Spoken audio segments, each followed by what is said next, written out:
That President Biden had made a phone call to President Xi Jinping of China last week asking for a face-to-face summit.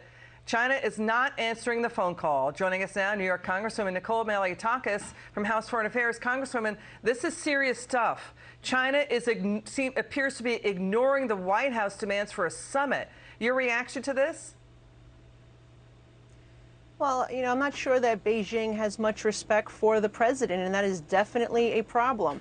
First, you saw them unleash a virus in the world, and the president refuses to hold them accountable, to demand the origins be fully and thoroughly investigated to determine that it came from the Wuhan lab. Then he re-enters the Paris Accord, which gives China and India an upper hand and doesn't require them to be in a level playing field as America. Now they've been watching everything that's happened in Afghanistan, this hasty, disastrous withdrawal. And I'm sure they're thinking about taking steps with regards to Taiwan and Hong Kong. That's what their priority is right now. And unfortunately, the president has put them in a situation where they have a position of strength. And China, reports are coming in that China wanted to use the Bagram Air Base that Republicans were saying to the Secretary of State in the White House, this is an epic historical failure that you abandoned and surrendered Bagram Air Base. It could have protected Americans and U.S. allies trying to flee, but you gave it up. China may use Bagram Air Base as a hub for its Belt and Road Initiative. China is denying that. So China's moving into Afghanistan. So is Iran and Russia. So your reaction to all of that news? Well, China's moving in everywhere, and that's really what the problem is. Even very close to our homeland here, 90 miles away in Cuba, you see what they're doing in South America.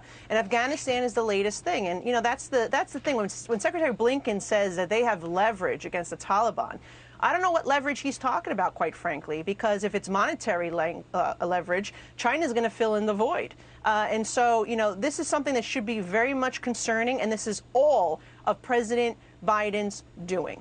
Congresswoman, you grilled the Secretary of State. We had Representative Michael McCall of your committee, House Foreign Affairs. He's a ranking Republican. He brought up this issue. He asked Secretary of State Blinken whether Russia's leader, Vladimir Putin, threatened President Biden. Blinken didn't answer the question. Let's watch this. And my last question is it true that President Putin threatened the President of the United States, saying he could not build intelligence capabilities in the region? This is an important question, and one that in its detail and substance I think we need to take up in another setting. Okay, so when you see him not answering, Congresswoman, does that tell you that, yeah, that happened? Well, yeah, some of it is classified and you can't say it publicly, and he may not even know. I mean, look, yesterday myself, I asked the Secretary about terrorism and what kind of counterterrorism measures are they going to be taking now that we have nobody on the ground. And I asked straight out about the likelihood of al-Qaeda reemerging and also what the Taliban has told them about ISIS-K. He literally stood there at this hearing and said that the Taliban said that they're not going to allow Afghanistan to be a base for terrorism.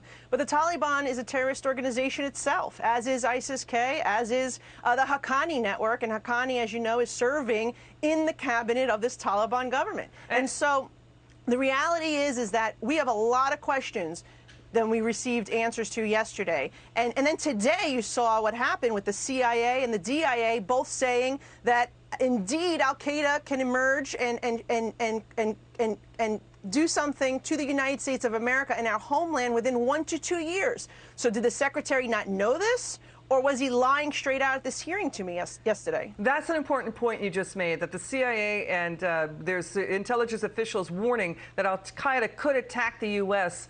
within a year or 2 years' time. Let's move to this. And that's serious stuff. So we want to stay on that story with you in light of this. Representative Ronnie Jackson saying to Antony Blinken, you were vacationing in the Hamptons. The White House was on vacation when Kabul fell and American citizens and allies were abandoned. Watch this. The family remained hidden and terrified for 12 long days until my team and a group of brave patriots on the ground facilitated their evacuation.